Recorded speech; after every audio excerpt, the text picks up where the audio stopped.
let us begin Baudrillard. First, we will look at the Stanford Encyclopedia entry on Baudrillard. So you can see that he is associated with postmodern and post-structuralist theory. He is difficult to situate in relation to traditional and contemporary philosophy. His work combines philosophy, social theory, and an idiosyncratic cultural metaphysics that reflects on key events and phenomena of the epoch. A sharp critic of contemporary society, culture, and thought, Baudrillard is often seen as a major guru of French postmodern theory, although he can also be read as a thinker who combines social and cultural criticism in original and provocative ways, and a writer who has developed his own styles and forms of writing. His important contributions in theory is the concept of simulacra and hyperreality,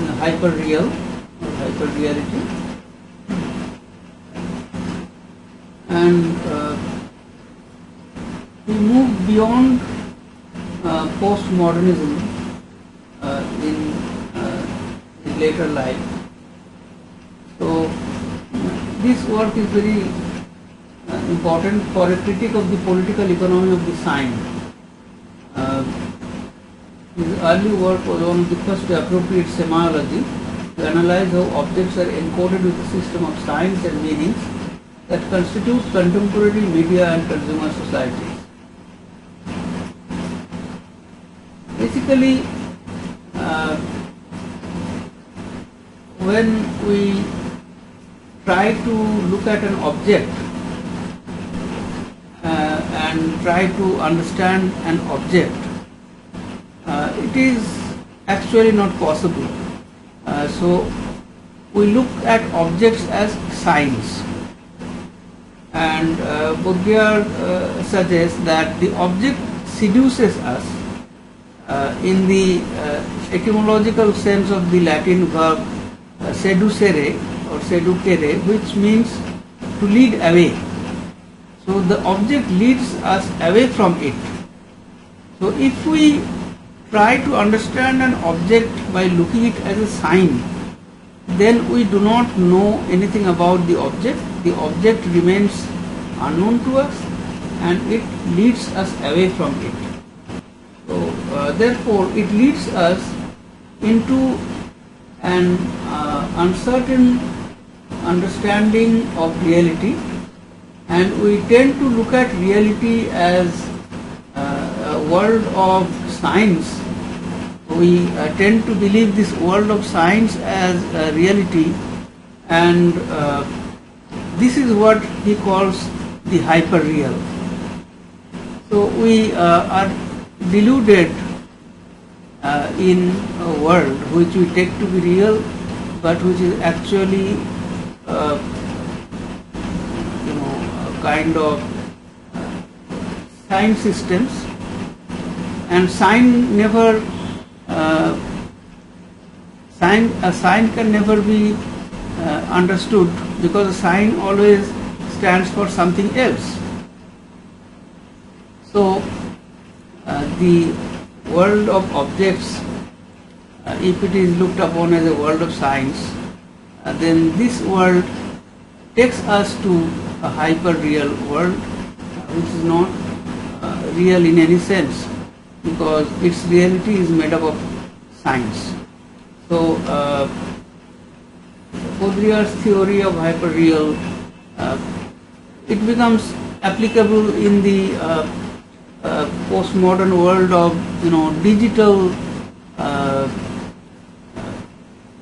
representation of things, and in the world of cybernetics, in today's world where everything is dependent on computer coding.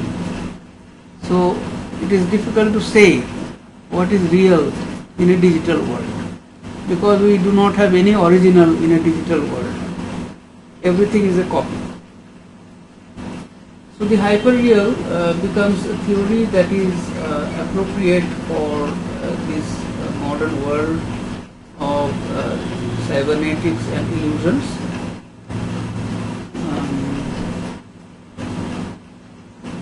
Perhaps we should now begin to discuss the essay itself. The precision of simulacra. Precision is a term taken from science. You see there is a footnote here. It hinges on a scientific term that refers to the wobble of anything spinning that is also acted on by an outside force like gravity. For example, the axis of the Earth's rotation wobbles very slowly. The period is 18,600 years. So that different stars have been in the position now held by Polaris. One of the proofs of Einstein's theory of relativity was its correct predictions about the precession in the orbit of Mercury. Possibly Baudrillard's point is that the ability to map our world depends on such imperceptible phenomena. So, simulacra means something which is not real, which is a simulation. The precession of simulacra, it means that simulacra always precedes reality, it is always before reality, and it can be precisely perceived as one perceives the precision of any star in its orbit or in its spinning. Now it begins with a quotation from Ecclesiastes. The simulacrum is never that which conceives the truth. It is the truth which conceives that there is none. The simulacrum is true. Now the editor tells us that these lines are not to be found in the book of Ecclesiastes in the Bible. So what is the point of Baudrillard misquoting the Bible? So he is just, I suppose, doing it dramatically. So as conventionally we quote from very significant texts to offer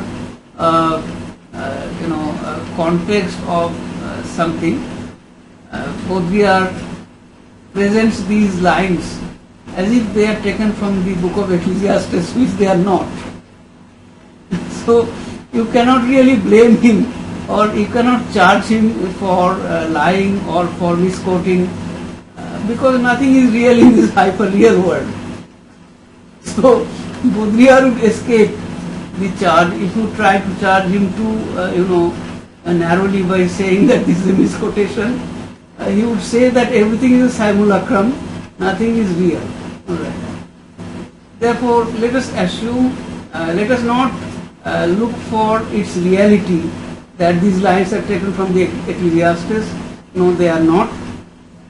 But it of course creates in our mind a kind of vibration or kind of reverb when we think of the book of Ecclesiastes.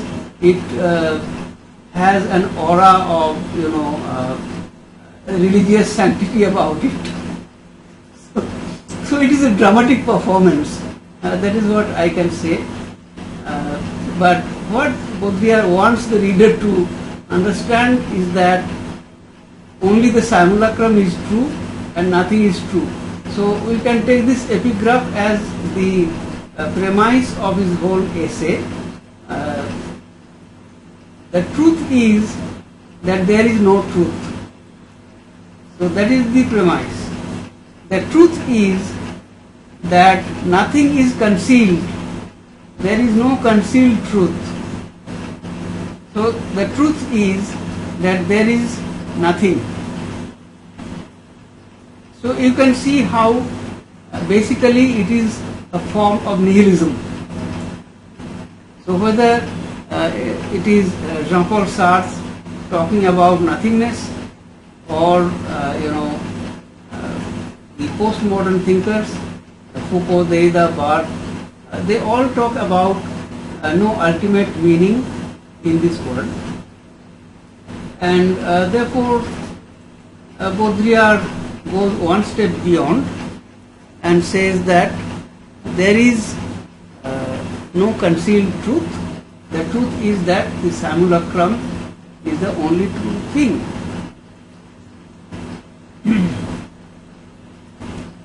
And then he goes on to tell us a story taken from Borges, the Latin American writer.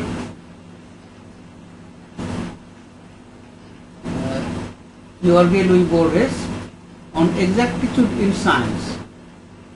This is a story, and this story is about the cartographers of the empire drawing a map so detailed that it ends up exactly covering the territory. But where the decline of the empire sees this map become frayed and finally ruined, a few shreds still discernible in the deserts. The metaphysical beauty of this ruined abstraction, bearing witness to an imperial pride and rotting like a carcass, returning to the substance of the soil, rather as an aging double ends up being confused with the real thing. Then this fable has come full circle for us, and now has nothing but the discrete charm of second order simulacra. So it is a fable, it is a story that the cartographers of the empire, they try to draw a detailed map of the empire. But in the meantime, the empire shrinks, and the map also gradually tends to disappear. So only a few shreds are, the shreds can still be seen lying here and there. So the entire terrain becomes a vast desert, and only these fragments, they remind one of the imperial pride. So this is a fable. What does this fable tell us? It tells us that if there is something, some true feeling of pride about an empire, that does not survive, that becomes a ruin and ends up being fragments, so that the shreds of the map only distantly reminds us of the vast empire. But the shreds of the map still act as signs, and they still remind us of the empire. Therefore, the maps or the shreds of the map, they are still signifiers which have a signified, which is the empire. So Baudrillard talks about not the real map and the real desert, the real empire, but the metaphysics of this map and the empire. In a philosophical sense, these become simulacra for us, which stand for some substance. So the shreds of map stand for the empire, but since the empire itself is in ruins, it is not there anymore. Therefore the shreds become second order simulacra. But it still has some charm. It still has this charm because it has a nostalgic value. It reminds us nostalgically about the empire. And Baudrillard will build on this fable taken from Borges, his theory of simulacra. Abstraction today is no longer that of the map, the double, the mirror or the concept. Simulation is no longer that of a territory, a referential being or a substance. So usually a shadow has a substance. So a shadow would mean that there must be a substance of which it is a shadow. But Today, Baudrillard says, we have come to a situation when the simulacra does not have a reference. That is, it does not lead us to any solid substance of which it is a shadow or a mirror or the double. It is the generation by models of a real without origin or reality, a hyper-real. So if we imagine that there is no body, no substance, no reality, but yet there is this simulacrum. So what we perceive, what we see, what we feel, even though that may not have a metaphysical substance, but for us the feeling is that of reality. We feel this simulacrum as reality. Now, have you seen the Matrix films? Yes? Have you seen Matrix? No, sir, I haven't. Right. So there we see that the characters they are imagined to be encapsulated in a computer program, and they attempt to come out of that matrix, the matrix of that simulated reality, and the character Neo is represented as a revolutionary who discovers that there is a reality outside the computer program. So it has been said that these films were based upon Baudrillard's theory of simulation, which of course Baudrillard did not accept, but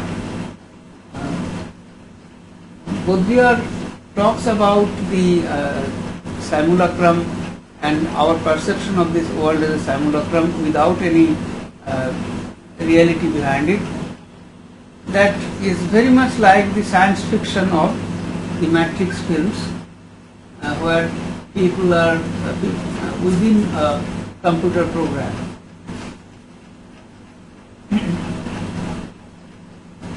So Baudrillard says that simulation is no longer of a territory, a referential being or a substance. It is the generation by models of a real without origin or reality, a hyper-real.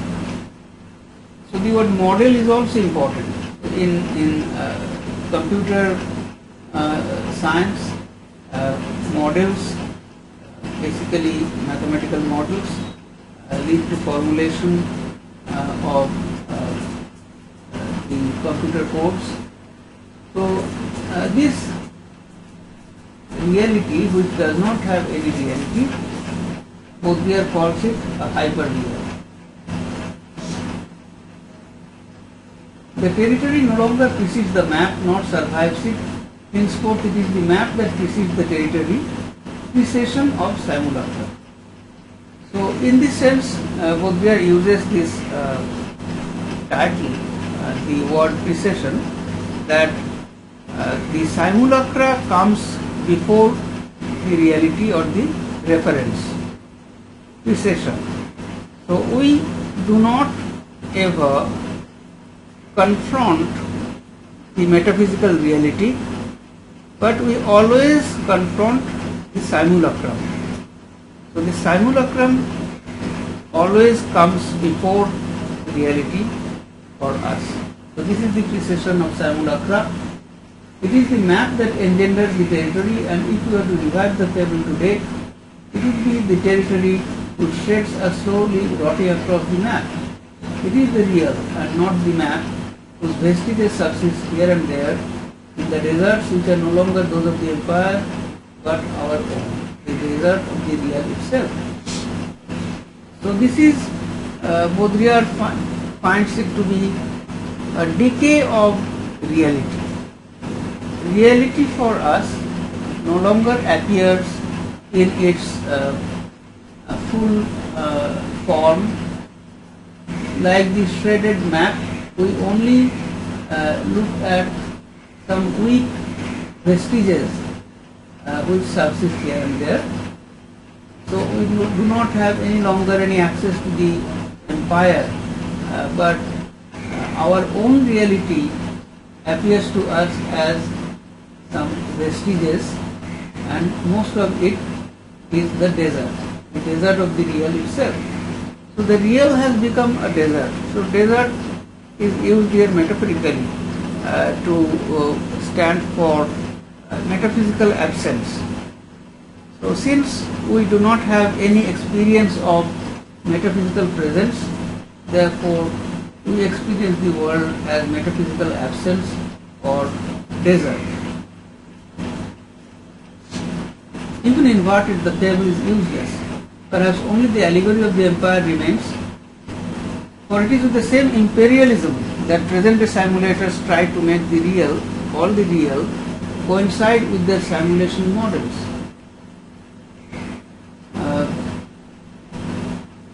So the empire remains only as an allegory, and today's simulators, they try to make the real coincide with the simulation. So the simulation models are prepared first, and the real is attempted to coincide with it, which means that today we do not have any other experience of reality apart from the hyperreal or the simulation or the experience of the simulacrum.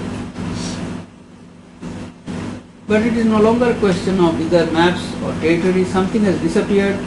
The sovereign difference between them was that was the abstraction's charm. The distinction between the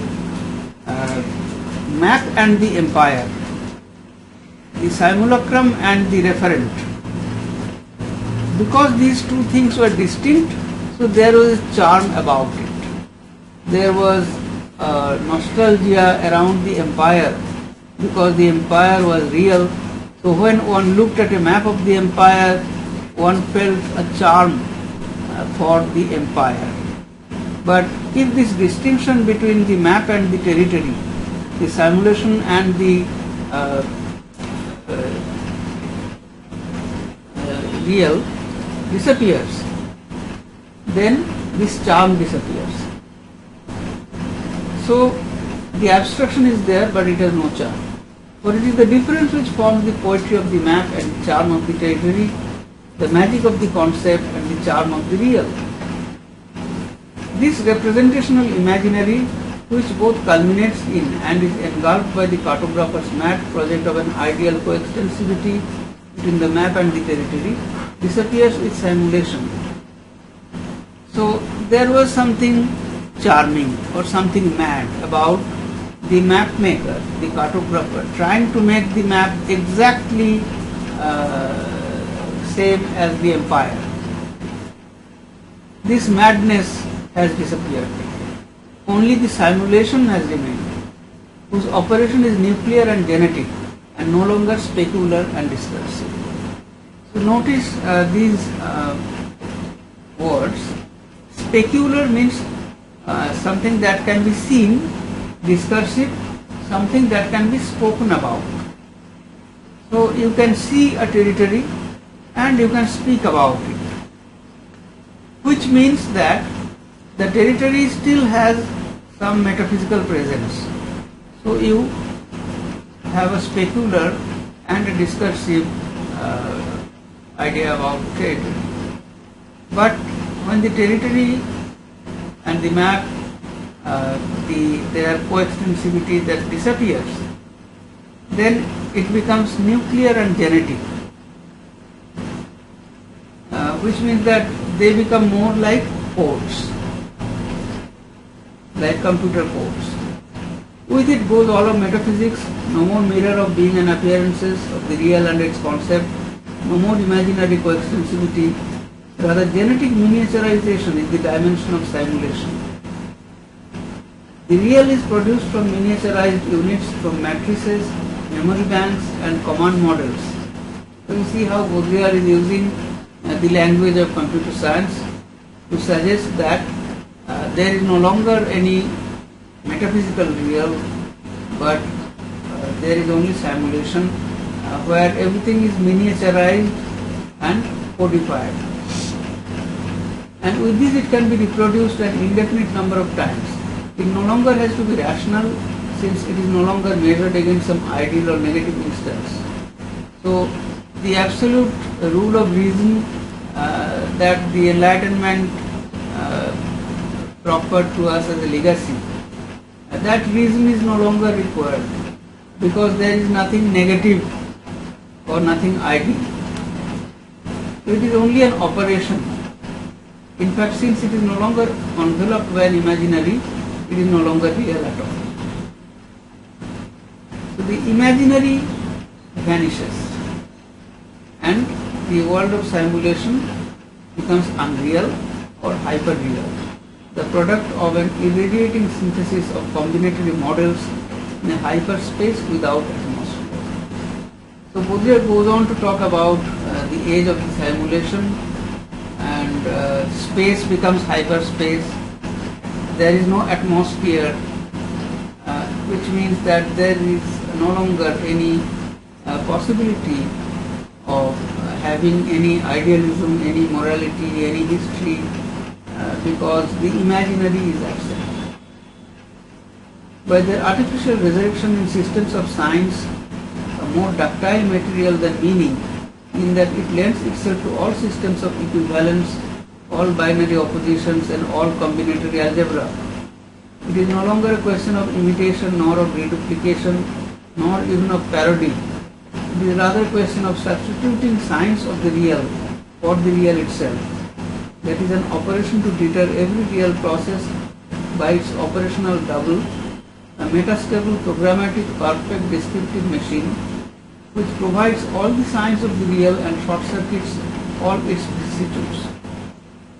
So in this way, Baudrillard tries to explain how in our postmodern experience the real is replaced by the hyper-real, because everything is like a code, like a sign, mathematical models and so on, and all imaginary aspects have disappeared. Never again will the real have to be produced. This is the vital function of the model in a system of death, or rather of anticipated resurrection, which no longer leaves any chance even in the event of death. So death and resurrection actually become meaningless because everything in a digital world or in a hyper-real world, in a computer simulated world, everything can be duplicated. There is nothing original. Therefore, the question of death or anticipated resurrection, it does not have any particular significance. The hyper-real henceforth sheltered from the imaginary and from any distinction between the real and the imaginary, leaving room only for the orbital recurrence of models and the simulated generation of difference.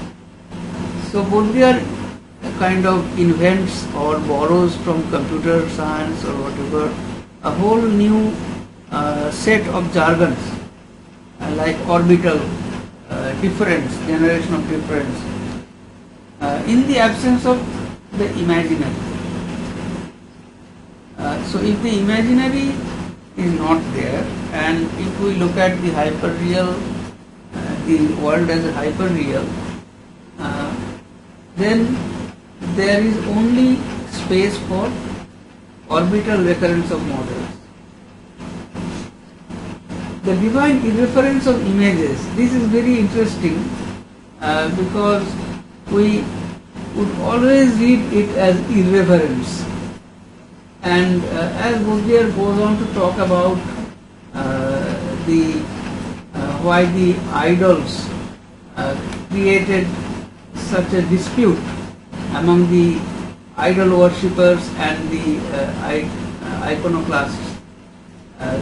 There we see this question of reverence and irreverence coming up, and when he is discussing images as simulacrum which do not lead to any reference, then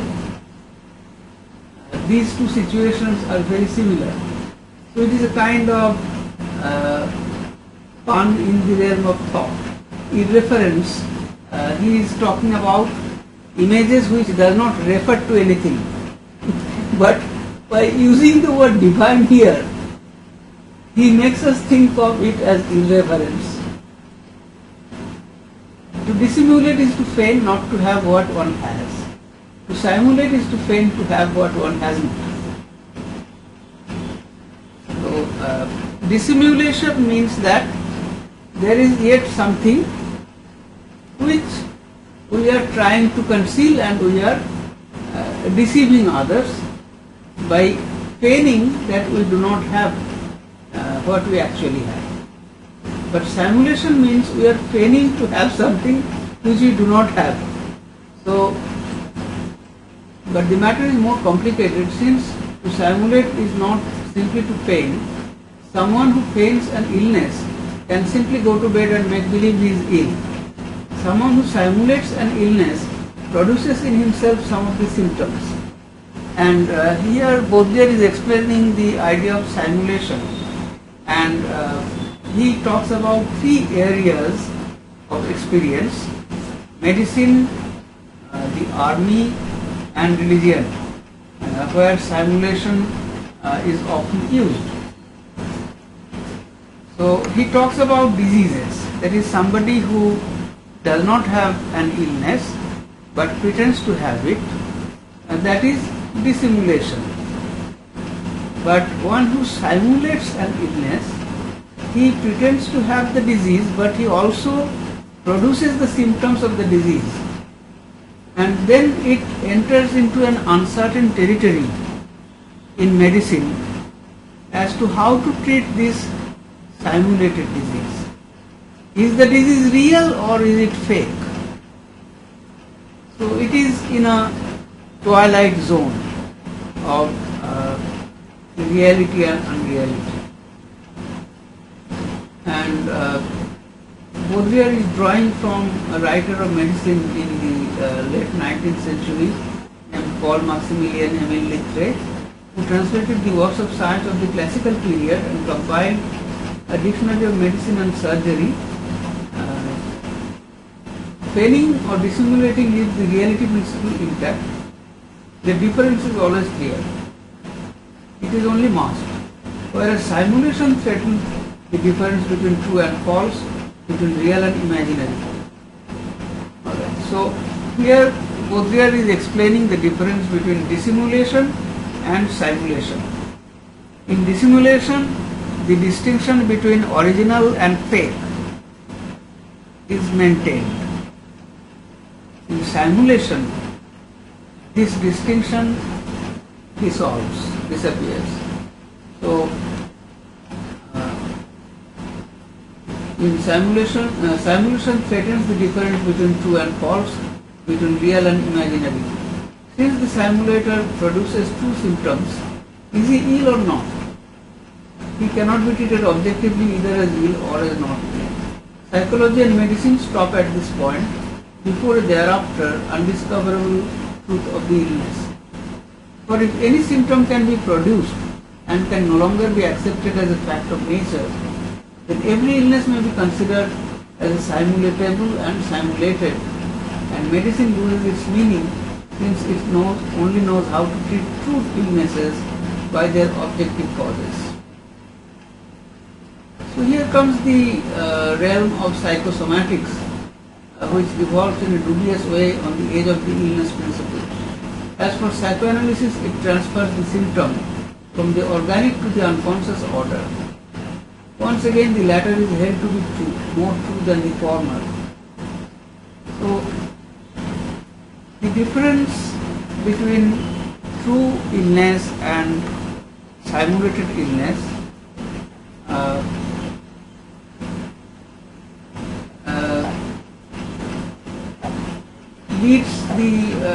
it becomes so problematic that it is no longer possible for medicine to treat this kind of illness.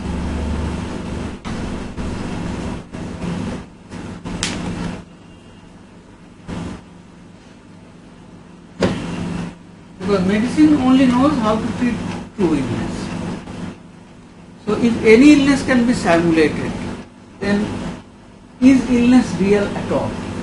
That question arises. So psychoanalysis makes the question more problematic. But why should simulation stop at the portals of the unconscious? Why couldn't the work of the unconscious be produced in the same way as any other symptom in classical medicine? Dreams already are. So psychoanalysis stops at the door of the simulation stops at the door of the unconscious. But Baudrillard says that perhaps the unconscious can also be produced in the way like the symptoms of a disease are produced in classical medicine. Here Baudrillard's point is that the truth principle, the explanatory power of medicine as positive science, is weakened by the existence of psychosomatic symptoms in a simulating sufferer, because each disease becomes two diseases, one produced by physical, the other by psychological causes. Since dreams are psychological symptoms for the psychoanalyst, Baudrillard speculates that they too can be produced by the simulating psyche. Therefore, once we bring in the principle of psychoanalysis, then any disease can be produced in the body and by the mind. So when we believe in psychosomatics, then every disease becomes a double. He uses the term alienist, which means psychoanalyst. The alienist of course claims that for each form of the mental alienation, there is a particular order in the succession of symptoms of which the simulator is unaware, and in the absence of which the alienist is unlikely to be deceived. So the psychoanalyst believes that in case of something psychologically produced, the psychoanalyst knows the succession of the stages of the mind, which the person may not know, and therefore may not be able to fake a disease, and if he fakes it, then the psychoanalyst would be able to catch it. This, in order to save at all cost the truth principle and to escape the spectre raised by simulation, namely that truth, reference and objective causes are ceased to exist. So Baudrillard is gradually advancing towards the complete disappearance of the truth principle. So once we tend to believe that our world is a simulation, and Baudrillard gives examples from medicine, like people simulate their diseases, which are therefore neither true diseases nor false diseases, and therefore the psychoanalyst, Baudrillard says, is trying his best to stick to the truth principle, but actually this truth principle cannot be maintained because it is gradually disappearing. Reference, meaning, truth, objective, causes, so the causality, rationality, everything that held the world together by the philosophy of enlightenment. In the philosophy of enlightenment, causality, referentiality, the idea of God, all these things held the world together, where there was the operation of reason. But all that disappears with the disappearance of any final reference like God or any final meaning in the postmodern experience. So the psychoanalyst, even if he tries, he cannot stick to the truth principle. What can psychoanalysis do with the reduplication of the discourse of the unconscious in a discourse of simulation that can never be unmasked, since it is not false either? So a psychoanalyst can unmask the psyche of the patient because he believes that the unconscious can be deciphered and interpreted through signs manifested in the patient. But if the unconscious itself is simulated, then the psychoanalyst won't be able to decipher it because it is not a true unconscious. So it cannot be unmasked. So after talking about medicine, Baudrillard comes to the realm of army. What can the army do with simulators? Traditionally following a direct principle of identification, it unmasks and punishes them. Today it can reform an excellent simulator as though he were equivalent to a real homosexual, hard case or lunatic. So the army believes in the truth principle. So to the army, the most conservative traditional type of man would be pitted against gay, homosexual or all other deviations from that traditional type. And the army would believe in only one truth. So the army, if he accepts the heterosexual man as his truth, then homosexual or lunatics, all other types of men, the army would look upon as some kind of deviation and would try to reform them. So the army believes in a real homosexual. But Baudrillard is going to talk about simulation, where even this difference between a real heterosexual and a real homosexual disappears, or a real sane person and a real lunatic person disappears. Even military psychology retreats from the Cartesian clarities and hesitates to draw the distinction between true and false, between the produced symptom and the authentic symptom. If he acts crazy so well, then he must be mad.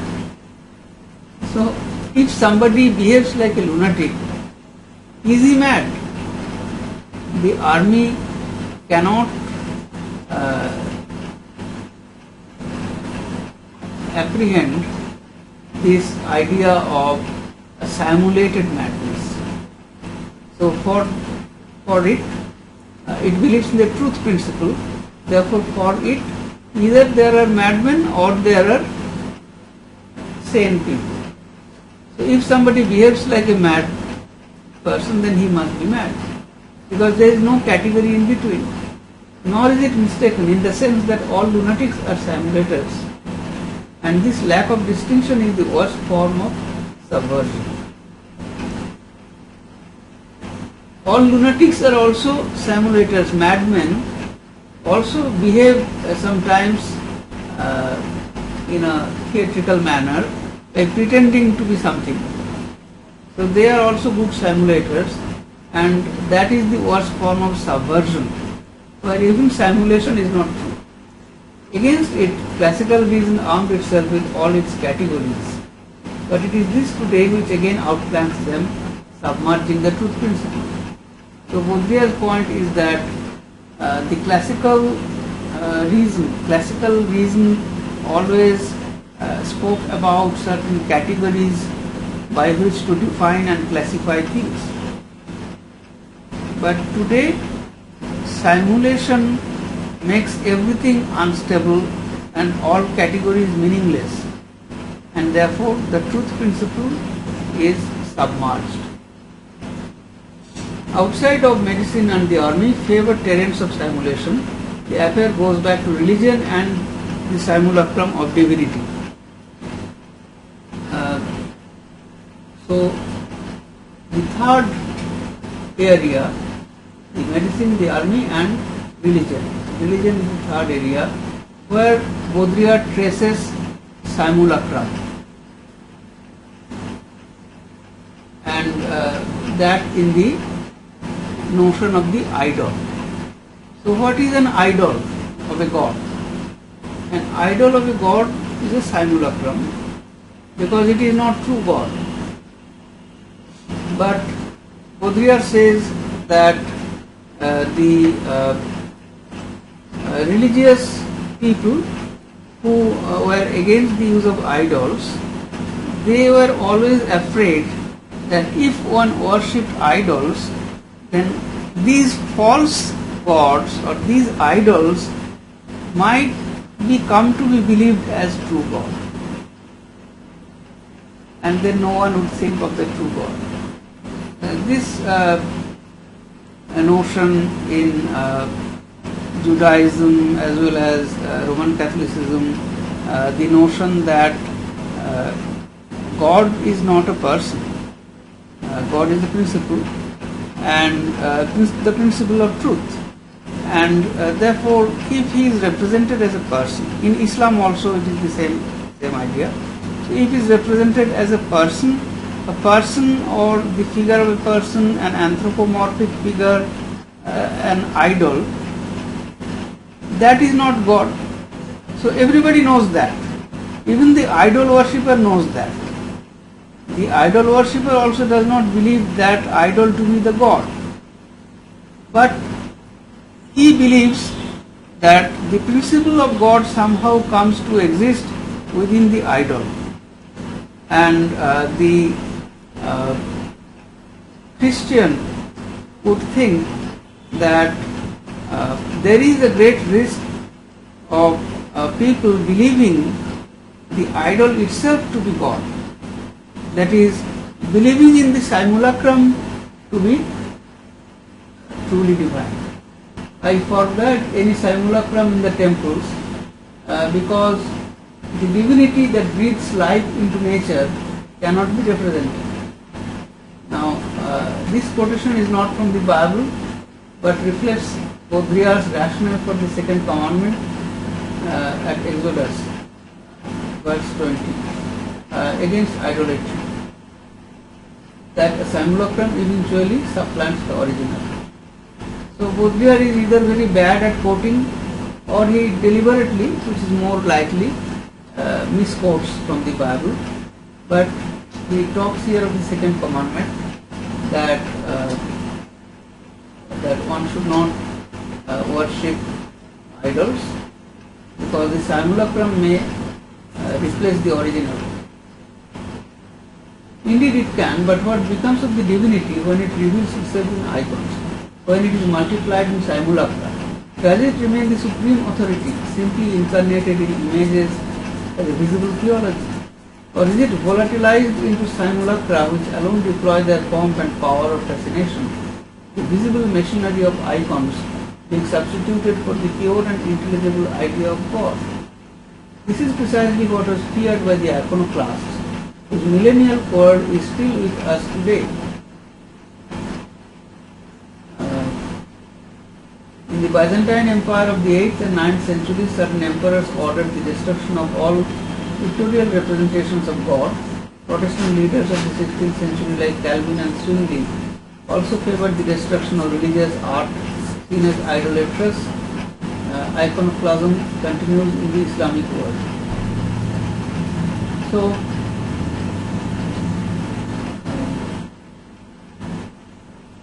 Baudrillard asks that if God is represented in so many simulacra, in so many idols, then what happens to God? What happens to that principle?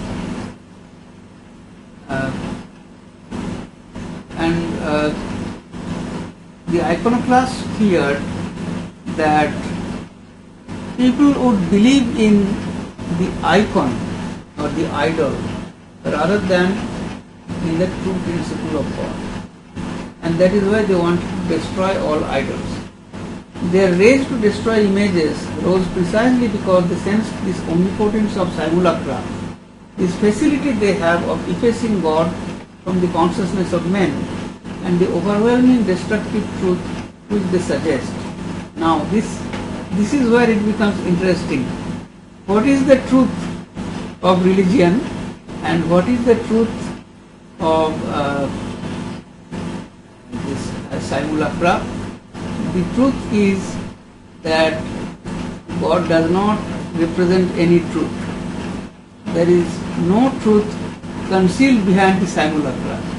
Baudrillard says that it is this which the religious leaders like the Protestants or the iconoclasts, that they feared that people might come to know that after all there is no God, and after all there is no such religious principle, there is no such truth principle.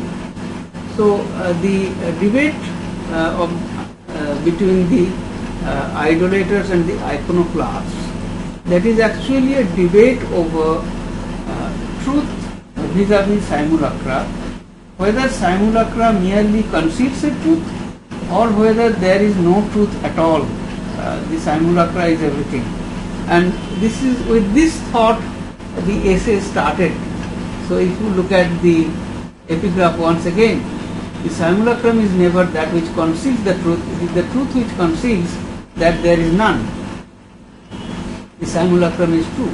So there is no truth behind the simulacrum. There is nothing to be concealed. Okay. So you can imagine that this is the postmodern conception as a result of the philosophical developments beginning from Nietzsche down to Derrida and modern thinkers, postmodern thinkers. So Baudrillard says that only the simulacrum exists, indeed that God himself has only ever been his own simulacrum. Which means that apart from the simulacrum there is nothing else. There is no metaphysical truth behind the simulacrum. Had they been able to believe that images only occultate or mask the Platonic idea of God, there would have been no reason to destroy them. One can live with the idea of a distorted truth, but their metaphysical despair came from the idea that the images concealed nothing at all, and that in fact they were not images, such as the original model would have made them, but actually perfect simulacra, forever radiant with their own fascination.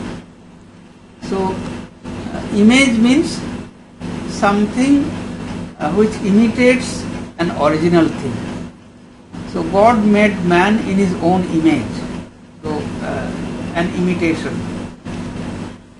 The iconoclasts were afraid that the images were not imitations of anything, but they had their own charm or their own fascination. But this death of the divine referential has to be exorcised at all cost. And that is why they were so desperate that they wanted to break all the idols. It can be seen that the iconoclasts who are often accused of despising, oh I am sorry, it is time. So we stop here today. If you have any questions you can ask me.